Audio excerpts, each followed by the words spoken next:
In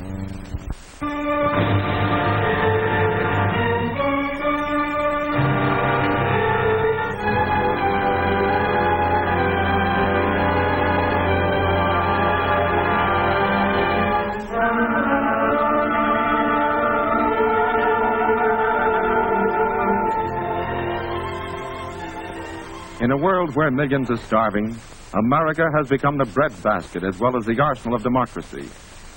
Our farmlands and ranges must produce more food than ever before to supply our own needs and to help our fighting allies. In spite of record-breaking farm production, food requirements are mounting even faster, for American food is being used to defeat the Axis and shorten the war. Americans not in the armed forces will get less of the common foods to which they are accustomed. But by rationing, by sharing what we have, and by using our food supply wisely, our nation at war can still support a healthy, active people. Today, in the great human laboratory of England, the principles of nutrition are being conclusively proven. The subjects of this great wartime experiment in food are not white mice or guinea pigs, but human beings fighting for their lives. The average English family has learned the value of food through years of wartime scarcity.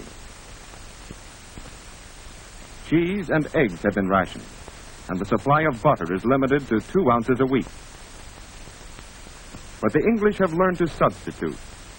Vitamin preparations developed in the laboratory are added to some foods, such as margarine, to enrich the vitamin content.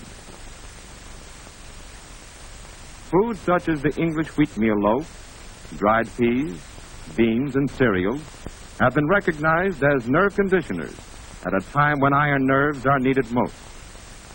Vitamin B foods supply physical energy not only for those in combat duties, but also for English industrial workers who are turning out the weapons of war with the enemy only 20 miles away.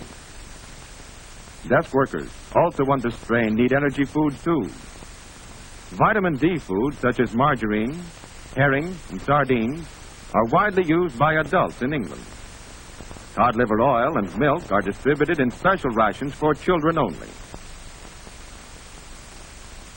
Imported fruits and vegetables are seldom seen in English markets, but fresh vegetables are grown in victory gardens everywhere.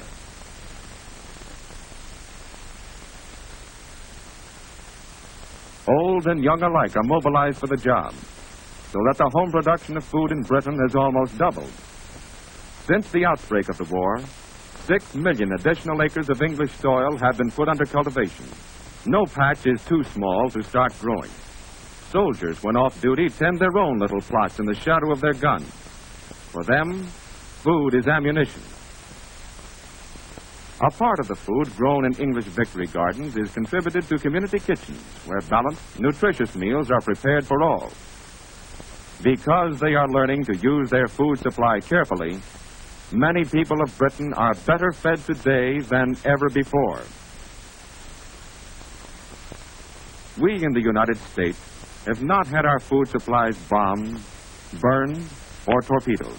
Yet, many Americans are starving not for lack of food, but because of poor eating habits. In this restaurant, patrons could order nutritious food, but too many don't. Same today, miss? Yeah, I guess so. Draw 1, 2 sinkers. Too many people eat the same kind of foods every day. Eat without pleasure, without variety, as a matter of routine. Quick lunches are the order of the day, and most of these are inadequate. Malnutrition, resulting from habitual poor diet, saps the strength of American manpower. Inefficiency results. In many cases, production has been slowed down because of layoffs and illness among workers who lack the physical stamina that good food can build. A large proportion of defense workers suffer from unsuspected physical defects associated directly or indirectly with malnutrition. The strain of long, hard hours of work has increased the number of breakdowns.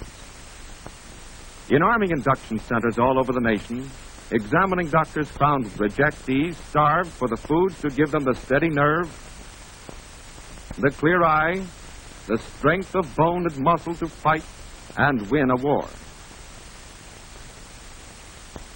Today, To the work of government and other agencies, millions of American workers are learning the simple facts of proper diet in a nationwide nutrition program. Dr. Thomas Parent, Surgeon General of the United States Public Health Service. Good nutrition and good health are inseparable. No one can do his full part in the war effort without good health. Realizing this fact, government agencies have joined in a national nutrition program and are working with your state, county, and city nutrition committees in their attack on local nutrition problems. You can help just by helping yourself to the right food. Make a real effort to choose a nutritious diet every day. To do this, every citizen should have a down-to-earth working knowledge of modern nutrition. Resolve now to study the daily nutritive requirements recommended by the National Nutrition Program. Study, too, the nutritive values of the many foods now available. You can be well nourished by planning your daily diet carefully, by using wisely the many nutritious unrationed foods, and by using your full share of ration foods.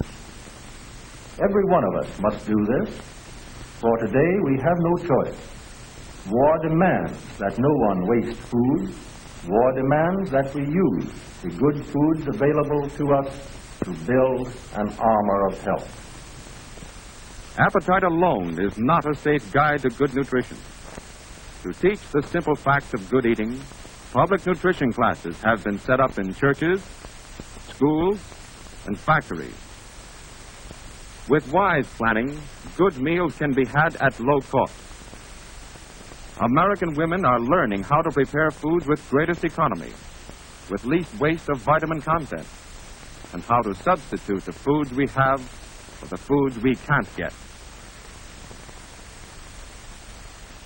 Above all, experts on food emphasize the importance of balanced diet, in which variety is essential.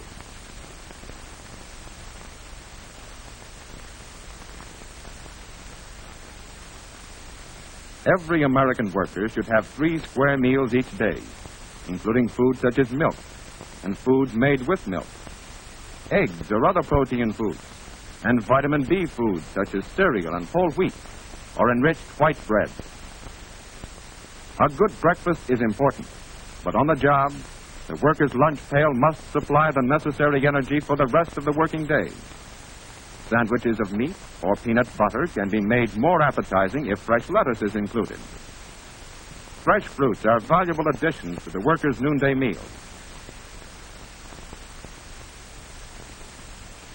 In the evening, chicken, fish, liver, or sweetbreads are excellent main dishes, with green leafy salad and cooked vegetables such as peas or carrots. Milk, fruits, and vegetables are basic protective foods for Americans working longer, harder hours in offices and factories.